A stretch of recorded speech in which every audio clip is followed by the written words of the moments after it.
For those who just joined us, my name is Gillian Parker. I'm the Assistant Editor at Ecobusiness.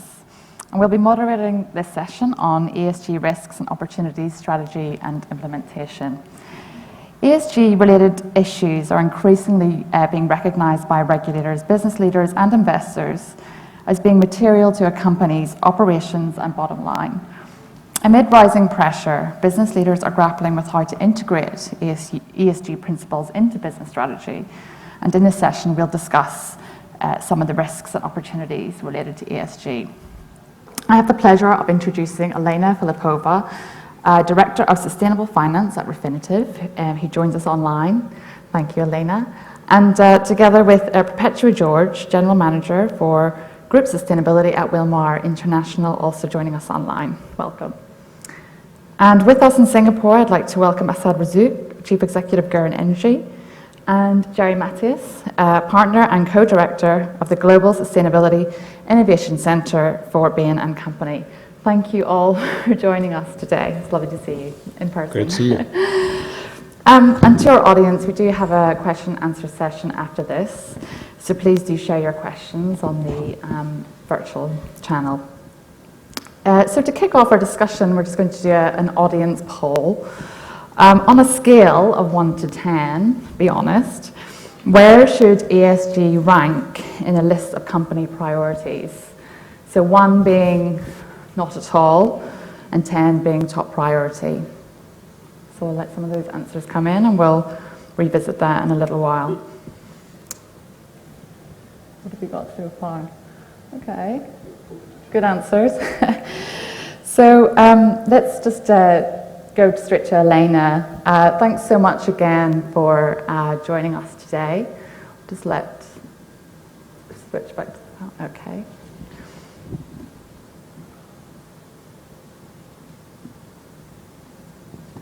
It seems to be winning. Okay, that's good, yeah. Not bad. So Elena, perhaps we can start with why data and analytics will be critical in helping companies assess the success of ESG strategy and why data should form the backbone of ESG strategy in any company. Thank you and good afternoon, everyone. It's a pleasure to be with you, even though virtually in today's world. That's unfortunately our new normal. But hopefully it's not going to last very long. Indeed, I mean, what we're seeing is certainly an acceleration in actions and commitments, not only around the climate agenda, but around ESG as a whole and the mobilization of financial markets towards shifting capital towards more sustainable solutions. So there is no conversation today that would not touch on the sustainability agenda. From my perspective, globally, at any stakeholder events, customer engagements, roundtables. However, the gap between commitments and actions still remains relatively wide. And the reason for that are some fundamental challenges that still remain present in our industry around the shift towards sustainable capital. 2 fundamental challenges are around lack of common definitions and standards, although we need to acknowledge a lot of great work that's been happening in the industry over the last couple of years. And the second challenge is standardized reporting frameworks and mandatory reporting. Because data really is what will enforce and empower market participants to act on their commitments, on the shift towards net zero, to decarbonize our portfolios and our economy. Data is what will really bring accountability and will empower us with information to then ask those tough questions of why are we allocating capital the way we are, and identify the more sustainable solutions. Currently, these very simple questions of identifying the more sustainable solutions are not so simple to answer. Okay, thank you, Elena. I said, maybe you want to add to that, what Elena was saying, but maybe you could talk a little bit about how businesses should be managing ESG strategy, and where does a company even begin to integrate those principles into their business strategy? Thanks, Gillian. As you know, I have a problem with the entire topic. And if you don't know, I have a podcast and a TEDx and Twitter storms on this. I think we're wasting an enormous amount of time with data and reporting. And I mean, look at Elena's title. It's Director of Sustainable Finance, right? Which begs the question of, okay, so all the other finance that she's not responsible for is unsustainable. And it's a bit like green bonds, which is 0.7% of bonds, which means 99.3% of bonds are not green bonds. And we don't really have time for any of this before. We know the data. And it's really simple. What companies should be doing, or forced to do immediately, is compute their CO2 footprints and then take a hit to their P&L equal to at least $50 per ton of CO2. And then compute their executive pay, and then make their investment decisions. And it's really not much more complicated than that. And I've been hearing about data and reporting since 2002, I think it was. So we've been compiling data and reporting and meeting and publishing papers and talking since. And all the while, emissions kept rising. So we've accomplished basically less than nothing. And I don't think we have time for any of this anymore. So we gotta either legislate it, or companies have to be sued if they're not doing it, you know, and so you take it through the courts. Or companies need to take responsibility, stop paying the buck, stop passing the buck, and take the hit to their P&Ls and make their decisions accordingly and compute their executive pay accordingly. I know I didn't really completely directly answer the question, but there you go. I just wanted to be clear. Yeah, no, I think it's interesting what you're saying. I mean, yes, maybe perhaps the time for data collection's over and we should start throwing the book at companies a little bit more, but in the meantime, let's talk about compliance and disclosure. Jerry, I mean, companies do complain about increasing ESG disclosure requirements and view it as a drain on resources, or it's just increased compliance. It's sort of a pain in the neck. What are the ESG opportunities in the region, and how can companies capitalize on that? Yeah. That's a great question. Indeed, for companies that are approaching ESG from a risk perspective, from a risk mitigation perspective, they're always going to be complaining about all these disclosures and all these things that are put upon them and are happening to them, and they have to divert resources.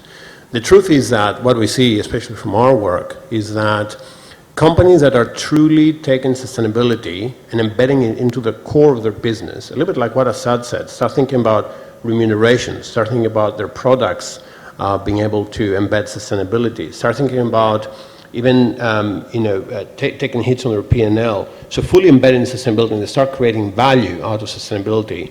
They're actually not complaining at all. They welcome the disclosures because it starts to create a bit more of an even competitive field. If anything, it gives them a little bit of a competitive advantage.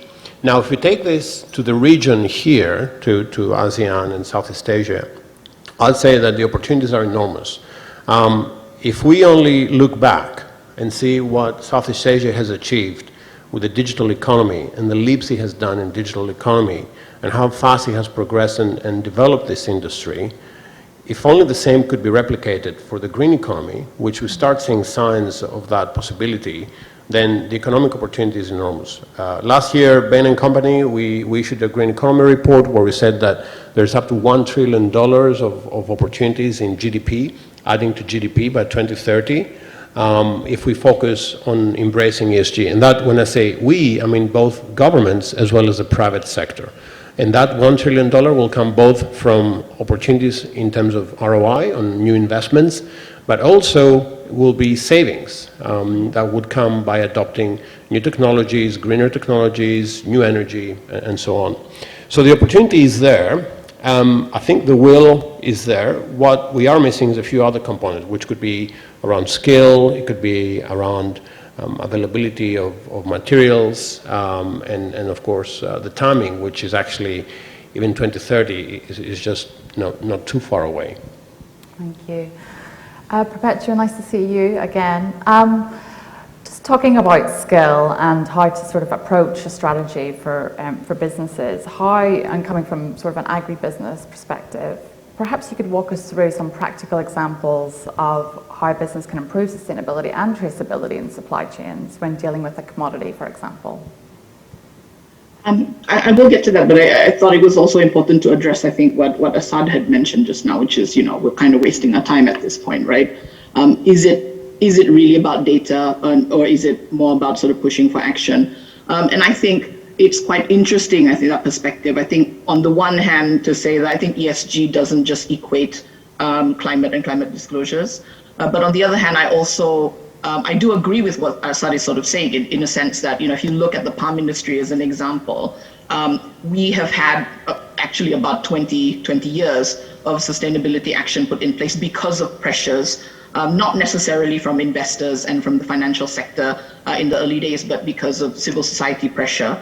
And that has actually pushed, if you look at the palm industry, a lot of actions to implement already, particularly E and S elements within our operations. But I think it's not enough to just have those actions. One of the problems that we face is, when you look at ratings, for example, so the ESG benchmarks, for the palm sector in particular, it isn't enough just to have data to show what actions you have or, what targets you have.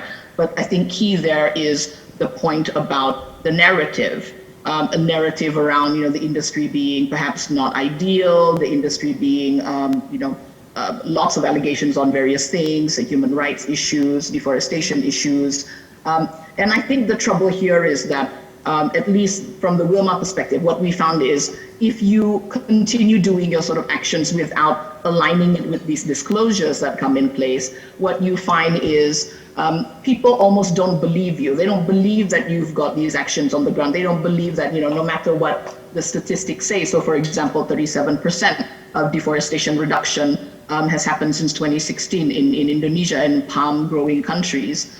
We have seen in Indonesia 6.4 million hectares of forests that have been diverted from palm development because of no deforestation, no peat, no exploitation commitments that about 80% of refining companies have within the industry. That data isn't enough, and I think you do need to ensure that disclosures are there to help balance out what is in many ways narrative that doesn't necessarily appreciate, I think, the information that is put out there. So I think there is this balance around needing to improve on disclosures, especially coming from, the experience in the palm industry where there have been many actions in place since the early 2000s. Currently the industry, about 50% of all palm oil produced is already covered under a third-party certification sustainability scheme.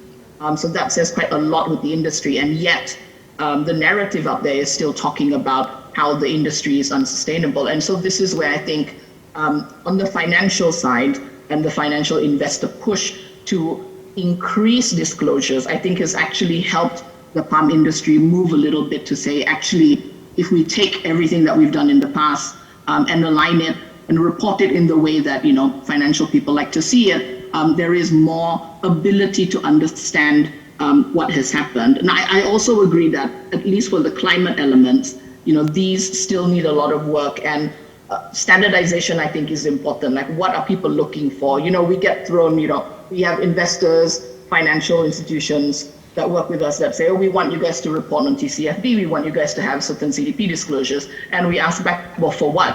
Right? What do you need? What kind of reporting data do you need? And, we don't get a response. And I think a lot of it is, there is still a lot of misunderstanding, I think, of what the elements are that are needed for improvement. So I think it's important to get that balance right around actions. and disclosure. And now, Gillian, back to your question around traceability. I think that's an interesting one because the palm industry has very much forged the way when it comes to transparency of the supply chain. At the moment, you have, I mentioned already, 80% of companies that have NDPE, no deforestation, no peat, no exploitation commitments. And with that comes the publication of information of sourcing, like to your first supplier. And that is something that isn't there for other industries, but it is there and it's expected of the palm industry. So there has been a lot of transparency and traceability there already, but again, it comes back to the question is, what is it do our stakeholders want to see with regards to this transparency, and do they actually understand the kind of data that's already out there on traceability with regards to meeting various expectations or commitments around sustainability? Jared, did you want to add anything? Because I know this is your no, I think there's a very good point on traceability. I mean, there are certain parts of the economy and commodities such as palm oil that have had increased focus, and traceability is very important, but we see this movement and need for better traceability and more strategic perspective on supply chains and visibility on supply chains really starting to roll over across many sectors of the economy, whether you're in the apparel industry, in the food industry, in the dairy industry, even in the tech industry. The need for traceability is increasing almost annually. We see a lot more requirements coming, and why is that? That is because, as Perpetua said, the stakeholders, right, the consumers, the government, the suppliers, the customers, the investors, require to better understand and better be able to see where things come from. Do they fulfill certain criteria? These criteria keep changing, whether you think about human rights, whether you think about sustainable waste management, where you think about packaging, all these criteria are changing. The good news is that even though there may be more requirements, the good news is that we have increasingly more and faster technologies to help bring that level of traceability and visibility within the supply chains. So all in all, it's a good outcome. However, it is a major trend that we see now across industries. Elena, just back to you. I don't know if you want to respond to Assad's assertion earlier, but first of all, but I'll ask my question and you can address that as well. Sometimes the S, as in the social aspect of ESG, is overlooked or sort of rolled into other metrics. How are businesses starting to incorporate this sometimes ignored aspect of sustainability? And how are businesses improving how they measure what is often sometimes perceived to be as quite an elusive concept? Yes, and I definitely want to reflect on some of the points made so far. We do see a great focus on climate and emissions, and clearly emissions has been identified as the metric to measure performance against the Paris Agreement and the decarbonization trajectory. But as Perpetua mentioned, sustainability is more than just climate. And I think that oversimplifying it can be quite dangerous because we can put the right actions in place to put this fire down at the expense of setting a number of other fires up on the other side of our garden. So the interlinks and connectivities between the sustainability agendas have to be very thoroughly understood and considered, both from the perspective of investors, but also from the perspective of companies. Data is what's needed to act, and I believe this is true for both sides of the equation. Actually, it's for all stakeholders, including regulators, but focusing on investors and companies. Investors really have increased the demand, as well as we've seen acceleration in commitment and momentum, as we already mentioned. But as Assad pointed out, the percentage of actual green issuance, truly sustainable capital is still very small. And this is the reality. We all want to assume and believe that in the future, sustainability will be part of how we do everyday decisions, business decisions, investment decisions, consumption decisions. But we're not there today. And therefore, we do need to speak about it separately. So the demand is there, but the supply of information, financial products is lacking behind.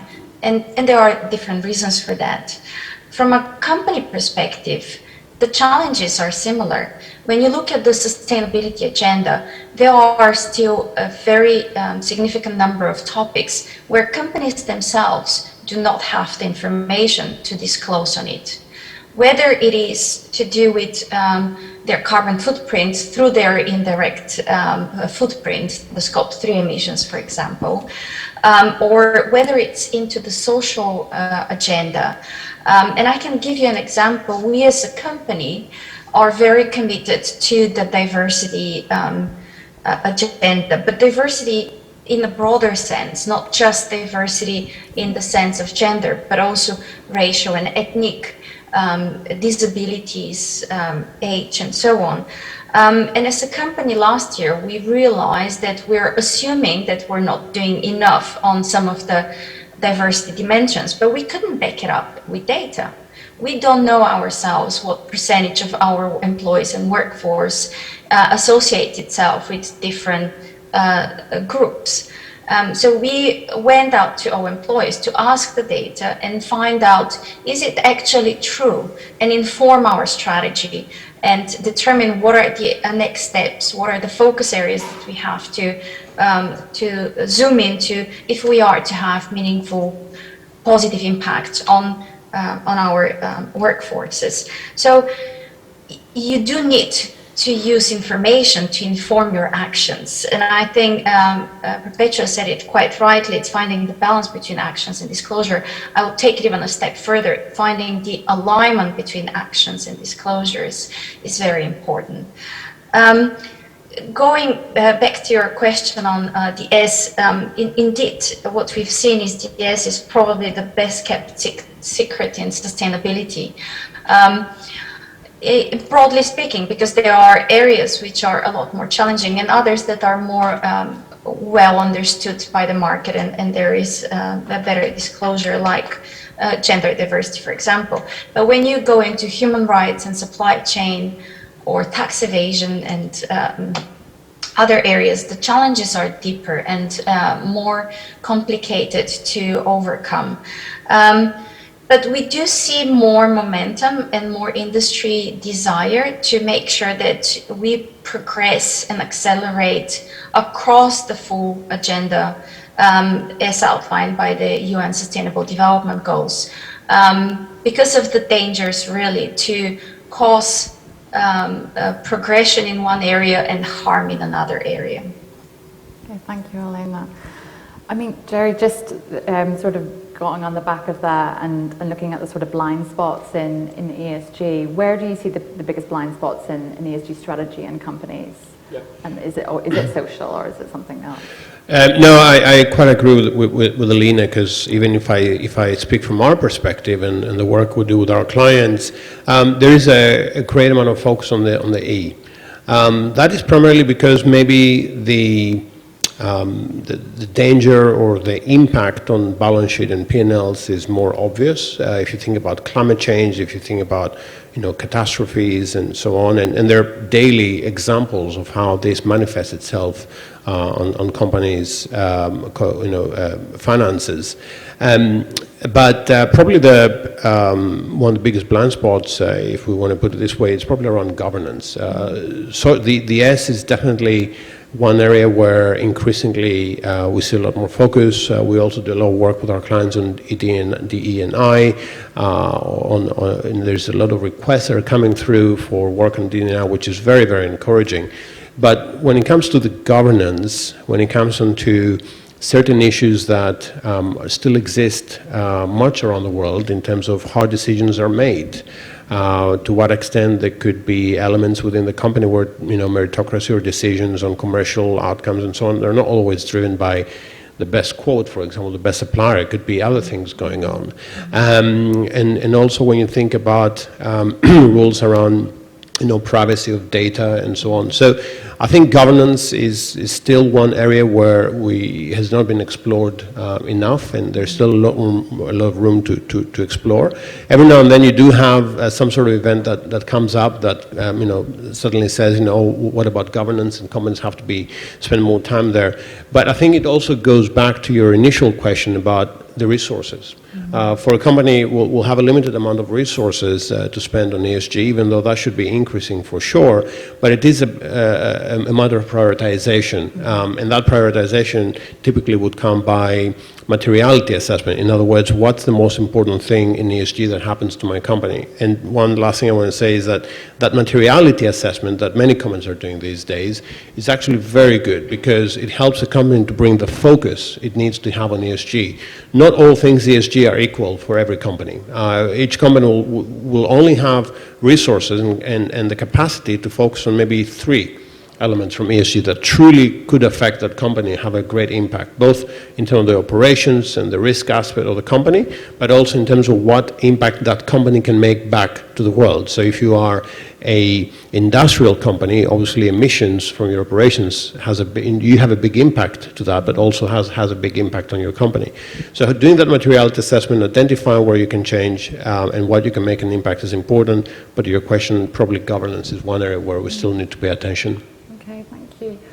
Actually, just related, Perpetua, I'd be quite interested to hear how you deal with the social side of ESG when dealing with commodities. And I mean, my background's more oil and gas, but in terms of palm and agricultural products, you're very reliant on the goodwill of the communities, for instance. So I'm just wondering, what are the difficulties you face as an agribusiness? And, maybe talk us through how you sort of buffer the social side of ESG in your business. I mean, so, again, coming from the perspective of, what the palm industry is doing and has been doing for the last 20 years, I think especially the S component is something that is fully entrenched within operations. You don't split up, like community relations or smallholder relations or, workers' rights elements apart from operations. It's already there, and that includes, I think, the E element as well. So I don't think the struggle is really about putting in place the so-called social requirements or social activities. Like I think, frankly, our struggle has been around how you disclose the social elements in a way that people understand. Because at least for E, and I think Jerry kind of alluded to this, for the environmental elements, there's quite a lot of numbers. It's quite numerical. It's, financial people quite easily latch on to that. It's quite easy. But the social stuff, a lot of it is narrative. A lot of it is sort of, you can't really quite put a number to things. And, to talk about targets and how you achieve those, I think is really quite difficult.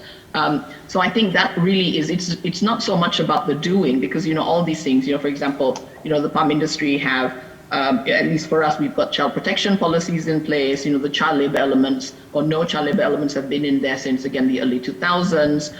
There's a high degree of labor rights recognition and expectation because, the best practice standard, which is the RSPO, has been there since 2004. Decent living wage has been basically in there since 2004. So all of this is quite mature within this sector, right? But I think what's not so mature is how you disclose and how you kind of report that so that, people like Elena can look at it and say, hey, okay, I get it, right? But like we often get questions like, so how are you addressing the kind of S element? Because, we can't see the numbers and we don't understand the narrative. So I think that really is, for us, the biggest challenge is really around that. How do you create, the disclosure in a way that is understood and therefore, I guess, appreciated by, SGX or, by stakeholders in the financial sector that really want to look at this. Okay, thank you. As said, we've recently seen some casualties of probes into companies who have exaggerated their ESG credentials.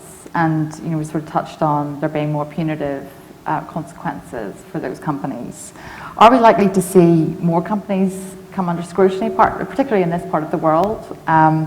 And do you think that greenwashing may be meeting its maker in terms of around tightening pledges and delivery? Thanks for the question. It's an interesting, I think it's an interesting topic. Look, ESG today is about taking an enormous amount of information, which companies generally have, unless it's their back office preparing them or the senior management are not properly engaged in getting that data. It's then you kind of take a very big bucket, you dump all that information in that bucket, and you forget about it. That's ESG today.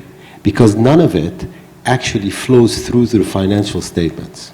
And so therefore none of it is actually addressed when people are looking at what you're doing in the market, when you're raising money, or when you're spending money, or when you're going public, or any of that. And this is therefore really just a massive delaying tactic. It's just the kind of latest delaying tactic, this ESG bucketing. And what we have to do is we have to, and this, what I was talking about earlier, which is to price carbon emissions, invariably that's going to be 80% or more of the actual financial impact on companies, right? So if you go through everything on ESG, that's going to be the bulk of it. If companies either were forced or had the courage to do it, we would have far less of a problem literally instantly. But this whole taking the ESG, doing an incredibly thorough work from the back office that nobody actually, that people forget about once you put it in the bucket, that is greenwashing on an epic scale, and it's everywhere. So 282 funds, I think in the US in 2020, changed their label to call themselves ESG funds. So they then added words like sustainable and climate and ESG to their title. And of course, none, zero at that time, changed their portfolio composition. Now that's not normal. So the case you refer to, which is action against a Deutsche Bank subsidiary for greenwashing, is really one of a kind.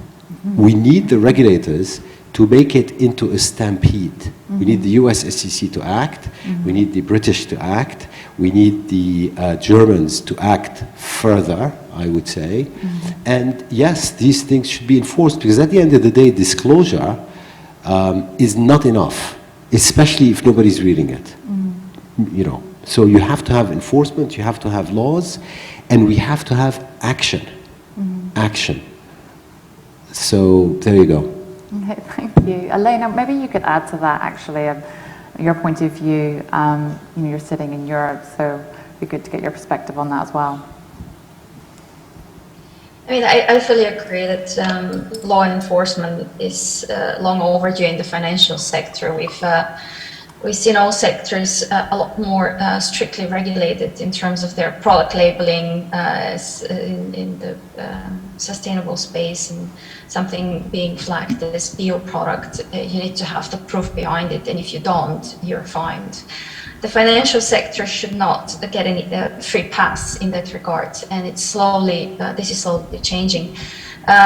Here in Europe, the European regulators started already back in 2018 a very comprehensive action plan on sustainable finance, rolling out a number of new regulations with two primary objectives.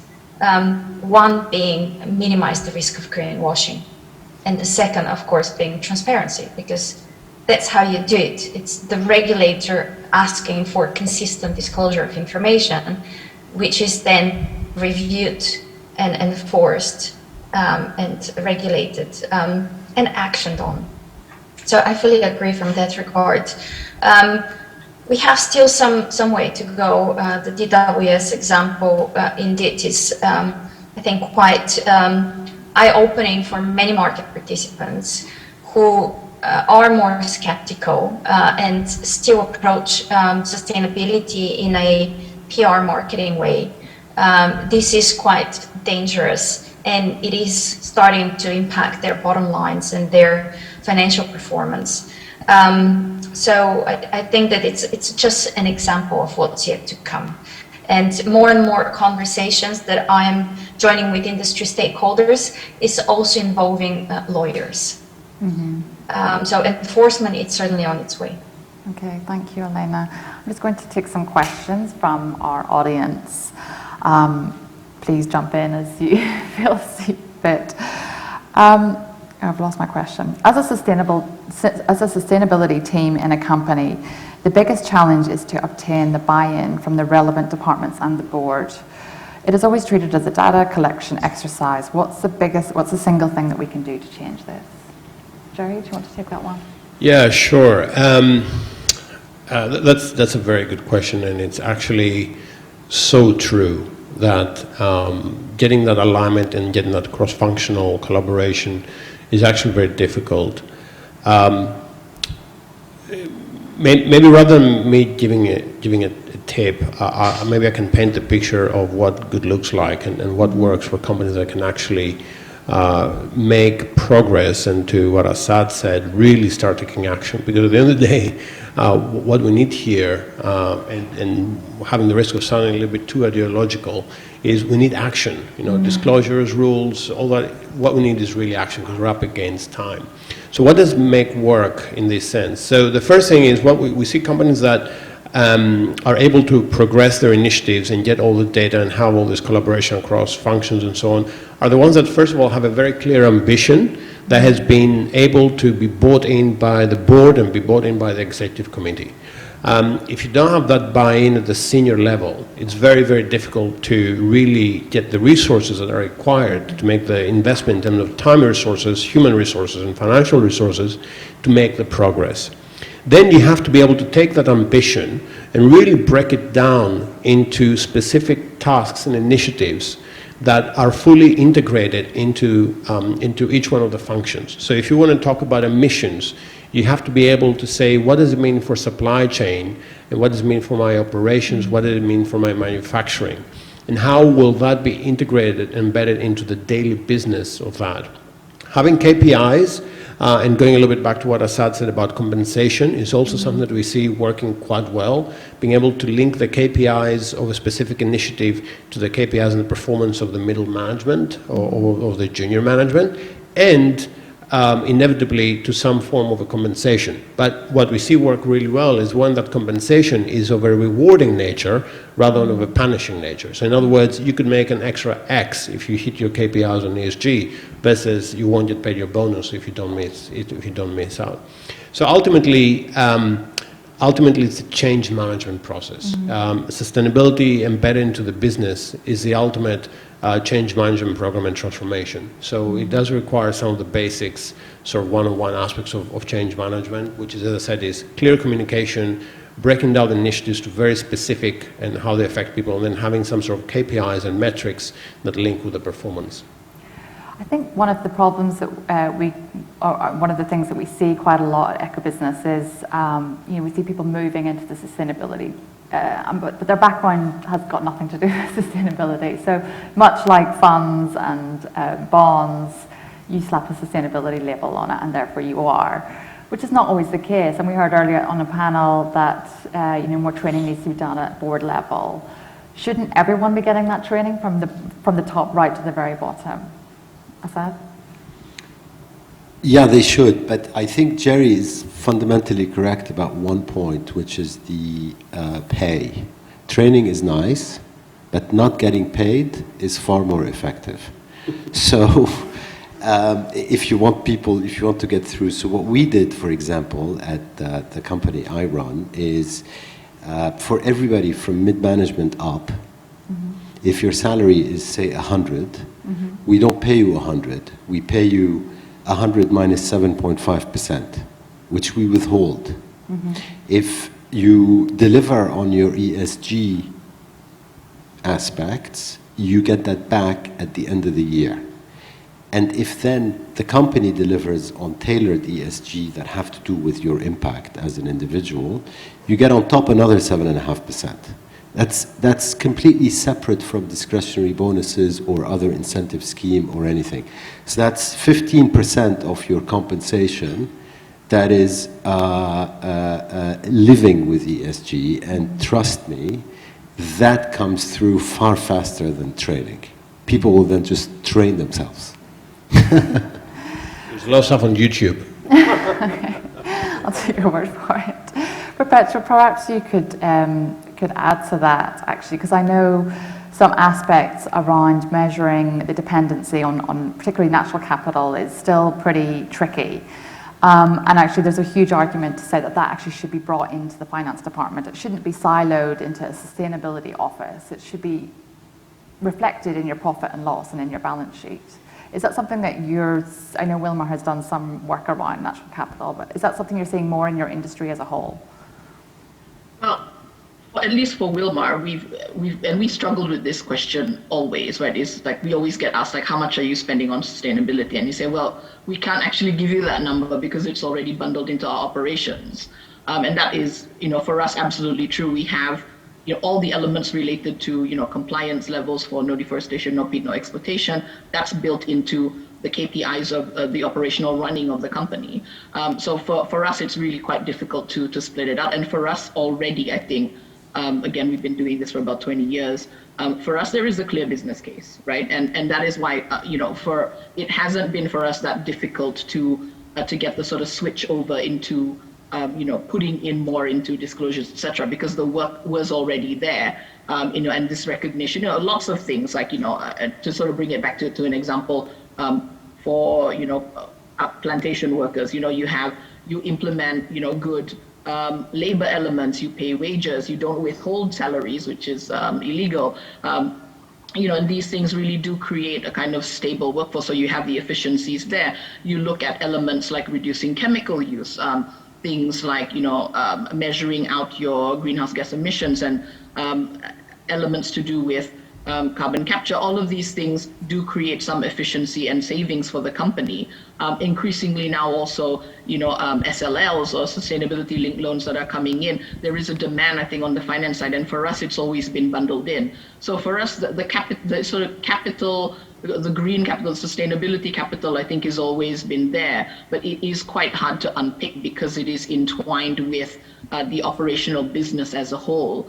And I think for many plantation companies, certainly in the palm sector, this is the case because, again, it's expected of us, this ESG, it may be a new term that's sort of being used now, but, effectively it means the sustainability elements that has been, put in place since the early 2000s.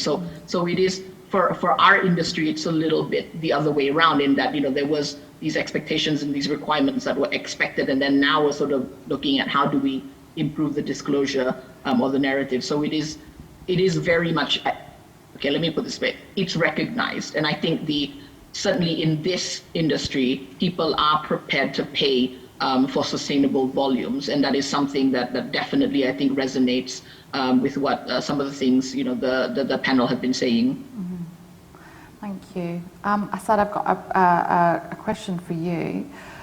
What is your company doing in terms of issues in the renewable supply chain, such as environmentally damaging rare earth minerals, labour issues, and end-of-life management of renewable infrastructure? That kind of question really gets under my skin. And I have several podcasts on that. Because it's like, wait a second. So we're doing renewable energy. We're doing the best that we can. We're doing the best that we can with the supply chain. And now you just want to ignore what the entire global oil and gas and coal industry are doing, which is at a minimum 1,000 times worse, and then focus on this. So look, I think the bottom line is the following. So the DNA of the clean energy industry is about a circular economy. That is what the entire industry is working towards. And wind turbine blades are a very good example, right? So today, we can officially, as of I think a month ago, recycle 100% of a wind farm, all of it. And we can recycle 100% almost of solar panels, right? Now, so people asking about the supply chain and stuff like that are related to an industry whose DNA is about circular economy are diverting attention, from what is actually going on in the real world. Why don't we talk about why don't we talk at the supply chain of LNG, for example, or refineries, or petrol stations, or diesel buses, instead. And we have to be very careful because, we tend to kind of talk to each other, right, generally speaking, as a climate or sustainability space. We have to be very careful with this approach, because everything that distracts from the fact that we don't have time to cut emissions is existentially dangerous. Still doesn't quite answer my question on what you're doing when the end of life. No, it does. I mean, we watch everything, right? Now, how much do you want a small private sector company to impact the global supply chain of this or that? The power is limited, but we watch everything and we take action where we can, right? But that does answer your question precisely, because in effect the question is off topic. Like, excuse me, can you please go look at what the 99% damage that's taking place is doing, and then come back and talk to me, right? And the reason for that is, as I said, there is so much R&D going into making sure EVs are recyclable, solar panels are recyclable, mining practices are enhanced. Let's talk about mining practices. The clean energy industry is proactively trying to upgrade mining practices that for 150 years have been exploiting people in Africa, for example, by guess who? The oil and gas and coal and mining industry, right? So, and then take any case study and look at the impact of the clean energy industry and see how it's actually enhancing standards everywhere, in everything that we do. And I'm talking now as a global industry, right? So the debate really is about why are the mining practices still like that? And then what are you doing about it? Not just what are you doing about it, because it's like, excuse me, they've been exploiting people for 150 years, and what have you done about that? Right? Yeah. Okay, so it's an emotive topic, which is why I have several podcasts on that, but you can see where I'm coming from. I will have to listen to those. Perhaps everyone can chip in on this question, but what is the role of investors in helping the world reach net zero and the capital we need? Is the capital we need moving fast enough? And how can we enable it to move faster? I think we talked about this, Jerry, over lunch. I mean, it just seems things are going too slow. Well, investors are very important, of course, in this, and the good news from what we see is that investors have embraced ESG, at least from an investment perspective, but also there is plenty of evidence out there that it does pay off as an investment, and it does have the returns come with it. However, for what we really need to do and what we really need to achieve to pivot to an expedited action-taking approach in order to be able to meet the 1.5 degrees Celsius target that we have done is we need more materials, we need more labor, and we need better coordination to make that happen. We're going through a period of time now where there is huge amounts of liquidity going into anything that resembles an asset, even cryptos. But so the liquidity may not be as much as an issue, but the question may be more of around supply chains. If we want to reconstruct the world to be able to be greener, but at the same time recover from a pandemic, then clearly there is a competition of who's going to get the box on the ship. That's where it comes down to, right? And how quickly can we move things around? And to make that transition to green economy. It does require a tremendous amount of infrastructure that needs to take place. It needs to be built quickly. But at the same time, we have everything else that needs to ramp up as well as we come out of the pandemic. So I think where we are now is more of a competition for those supply chains and how can we pivot. And maybe we should start thinking about different approaches. For example, more local solutions, more regional solutions to, for example, energy or production of new materials or electrification of vehicles and so on. But again, to a question from an investor perspective, I think there's a lot of interest, there's a lot of investment coming through, at least from what we see from our perspective, but I'm sure my fellow panelists will have a perspective too. Elena, maybe you'd like to jump in on that. Yeah, very quickly. I mean, I think it's clear that we're not moving fast enough to net zero.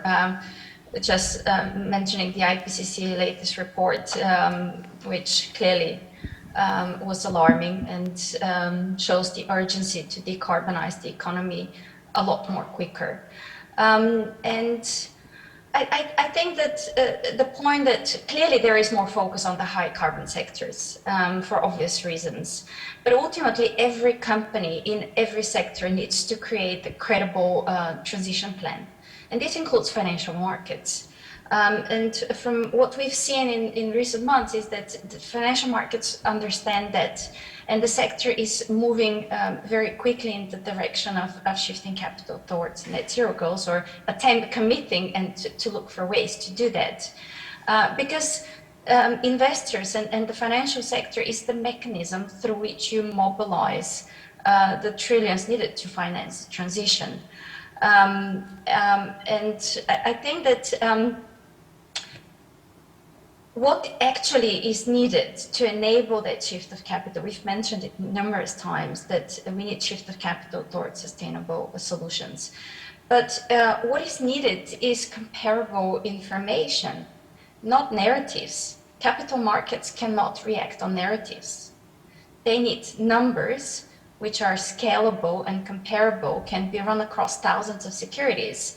And you can easily identify more sustainable investment options versus the current composition of an investable portfolio. So although I fully sympathize and understand Perpetua's challenges that she described, and they're broad challenges that many stakeholders and companies are facing around quantifying some of the impact that they have, especially in some more challenging areas like the S of ESG. Ultimately, that's what it boils down to. Okay, thank you. Perpetua, would you like to add to that? Yes, indeed. And I think this is one of the things, it's, again, investors, banks, I think, I would sort of bundle them together as sort of the financial sector, if we can call it that. I think part of the problem is that investors and the financial sector aren't actually doing the things on the ground, right? So really what investors and the financial sector can do is really, fund things that are.